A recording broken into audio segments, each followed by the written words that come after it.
이번 시간에는 우리 통계함수에 대해서 같이 한번 살펴보도록 하겠습니다. 통계함수라는 거는 자료에서 이제 특정 개수를 구해라, 평균값을 구해달라, 합계를 구해달라, 최대값, 최소값 이런 것들을 구해달라. 그렇게 해서 이제 수식을 작성하는 그런 작업을 보고 우리가 통계함수라고 합니다. 보통 얘는 이제 실제 시험에 한 문제 정도가 출제가 되고요. 그때 이제 배점은 이제 한 문제당 8점씩이요.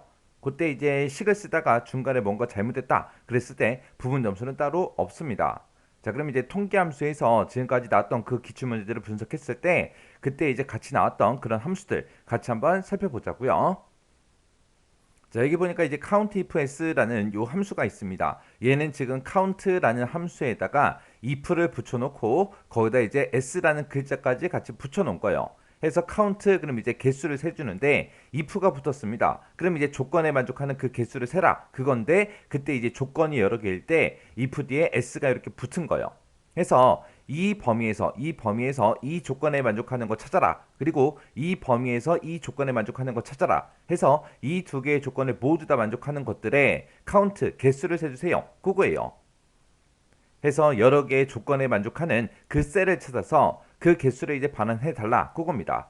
해서 여기 예시 보니까 count if s라고 쓰고 지금처럼 이렇게 이제 첫 번째 범위 잡았습니다. 이 범위에서 컴퓨터랑 똑같은 거 찾아라. 그리고 이 범위에서는 1급이랑 똑같은 거 찾아라. 해서 이 두 가지 조건을 모두 다 만족하는 그 셀들의 개수를 이제 반환해 주는 게 우리 count if s요.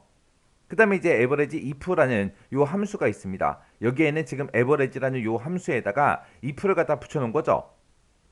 그때 이제 조건에 만족하는 평균값을 구해주세요. 그거예요.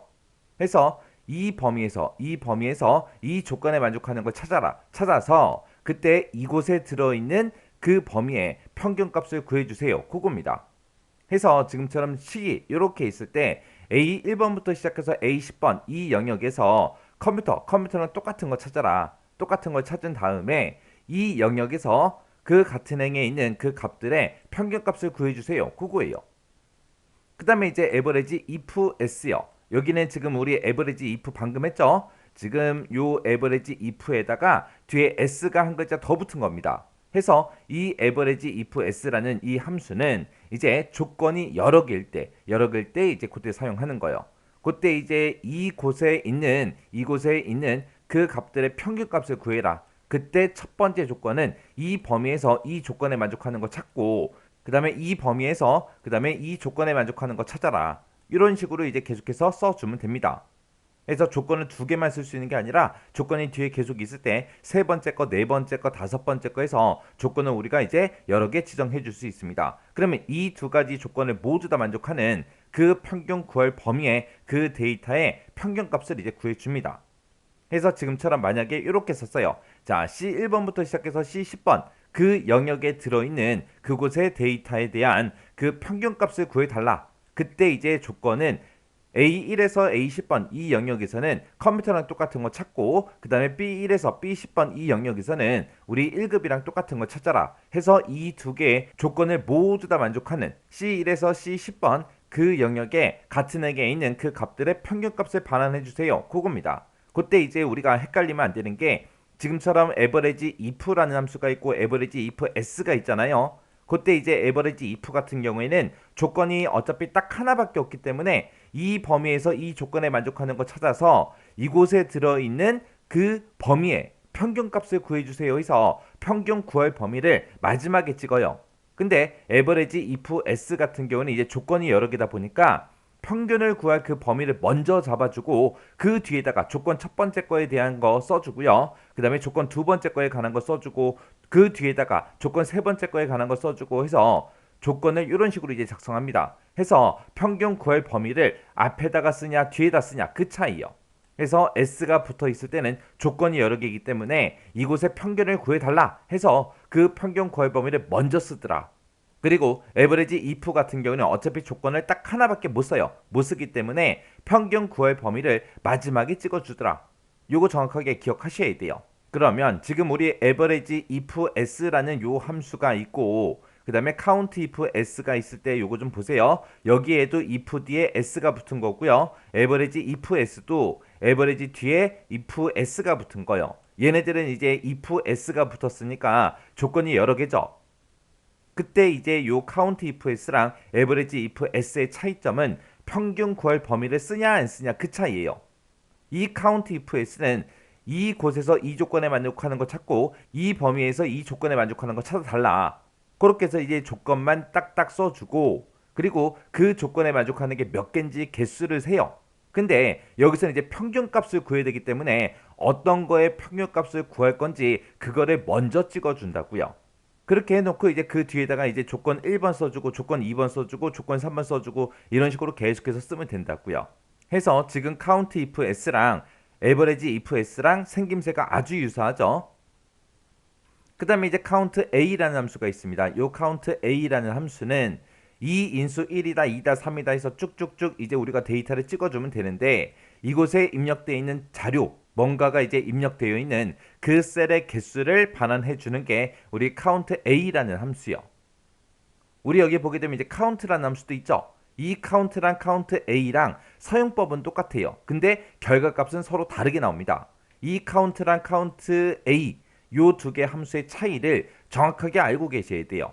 count라는 요 함수는 인수 중에서 숫자가 들어있는 그 셀의 개수를 반환해 줘요. 그래서 이 인수로 찍은 것들 중에서 실제 데이터가 숫자가 들어있는 그 셀이 몇 개인지 그 개수를 이제 반환해 주는 거고 count a라는 거는 이 인수들 중에서 뭔가가 들어있으면 돼요. 빈칸 빼고 다 세줍니다. 여기서는 이제 숫자가 들어있는 셀만 개수를 구해주는데 count a는 숫자가 들어있든 문자가 들어있든 뭐 특수문자가 들어있든 뭐가 들어있든 뭔가가 들어있으면 다 개수 세줘요. 그 다음에 이제 count blank요. count blank라는 거는 blank가 이제 공백이라는 뜻이죠. 해서 비어있는 셀에 그 개수를 세주는 게 우리 count blank요. 그러면 count a랑 반대예요. 반대. count blank랑. count blank는 비어있는 셀이 몇 개인지 세주는 거고 그 다음에 count a는 비어있지 않은 셀의 개수를 세줘요. 뭔가가 들어있으면 무조건 다 센다 그랬잖아요. 그래서 count a랑 count blank는 서로 반대 의미다. 그렇게 이제 기억하시면 됩니다. 그때 이제 count는 뭐만 개수를 세준다? 숫자가 몇 개 들어있는지 그 셀만, 숫자가 실제로 들어있는 그 셀의 개수만 반환한다. 해서 우리 count A, count blank 요 세 개 같이 기억 좀 해두세요. 그 다음에 이제 stdv하고 요게 있는데 얘는 이제 표준편차 구해주는 거예요. 표준편차. 해서 이 뒤에서 찍은 인수들 있죠? 이 인수들의 표준편차 값을 반환해주는 게 stdv고요. 그 다음에 이제 max하고 min이요. max는 이제 최고값, 최대값을 구해주는 거고 min은 이제 최소값을 구해주는 거죠. 그 다음에 이제 small이라는 함수가 있는데 small이라는 거는 작다라는 뜻이죠. 그래서 이 범위에서 몇 번째로 작은 값 구해주세요. 그거예요. 그래서 내가 여기다가 번째에다가 1이라고 쓰게 되면 제일 작은 값을 구해주겠죠. 2라고 쓰게 되면 이제 두 번째로 작은 값 찾아달라. 그 다음에 3이라고 쓰게 되면 세 번째로 작은 값 찾아달라. 그런 의미로 사용되는 거예요. 그 다음에 이제 메디안이라는 요 함수가 있습니다. 얘는 이제 중간값을 구해주는 그 함수가 우리 메디안이라는 요 함수고요. 그 다음에 MOD라는 요 함수가 있는데 MOD라는 거는 우리 최빈수 구해주는 거예요. 최빈수. 이 인수들 중에서 가장 빈도수가 높은 그 값을 반환해줍니다. 최빈수 구해주는 게 우리 MOD이요. 그 다음에 이제 sum이라는 함수는 말 그대로 합을 구해주는 그 함수고요. 그 다음에 이제 sum if라는 요 함수가 있죠. 여기에도 if가 붙었죠. 그래서 합을 구하긴 구하는데 어떤 것들의 합을 구해라? 조건에 만족하는 그것들의 합을 구해달라 그거예요. 해서 이 범위에서 이 조건에 만족하는 걸 찾아서 이 곳에 들어있는 그 범위에 합을 구해주세요. 그겁니다. 해서 지금처럼 이렇게 이제 식을 쓰게 되면 이 범위에서 A1번부터 A10번 이 영역에서 컴퓨터랑 똑같은 걸 찾아서 같은 행에 있는 B1번부터 B10번까지 그 값들의 합을 구해주세요. 그거요. 자, 이 썸이프랑 이제 같이 공부하면 좋은 게 지금 요 함수요. 우리 앞에서 했던 average if라는 함수 있죠? 여기도 그냥 if 요거만 붙은 거고 얘도 이제 썸에다가 if라는 글자만 붙여 놓은 거예요. 얘랑 형식이 똑같아요. 자, 조건이 적용될 그 범위 잡아주고요. 조건이 적용될 범위 잡아주고, 그 뒤에다가 이제 조건 써주고요. 그 뒤에다가 이제 조건 써주고요. 그리고 여기서는 썸이라는 함수를 묶었으니까 합계를 구할 그 범위, 그 범위를 잡아주면 되고, 여기서는 이제 에버리지라는 요 함수가 붙었으니까 평균을 구할 그 범위를 잡아주면 됩니다. 해서 썸이프나 에버리지 if나 형식 똑같더라. 이 썸이프가 됐든 에버리지 if가 됐든 얘네 둘 다 조건을 무조건 딱 하나만 쓸 수 있더라. 그거 이제 기억하시면 됩니다. 그래서 통계 함수에는 지금처럼 이런 함수들이 실제 시험 문제로 나왔었는데, 우리 뭐 count if s가 됐든 average if가 됐든 average if s가 됐든 우리 sum if가 됐든 이런 것들은 이제 사용하는 사용 방법을 정확하게 알고 있어야 우리가 이제 함수를 사용할 수 있겠죠. 그래서 지금처럼 이렇게 if만 붙은 게 있고 if s가 붙은 게 있고 있어요. 그때 이제 사용하는 방법이 조금 다르죠. 그거 정확하게 여러분들이 알고 계셔야 돼요. 자, 그러면 이런 함수들이 있을 때 그때 이제 형식이 어떻게 되는지, 어떤 함수를 언제 쓰는지 그런 거 정확하게 기억하시고, 그리고 다음 강의로 넘어가세요.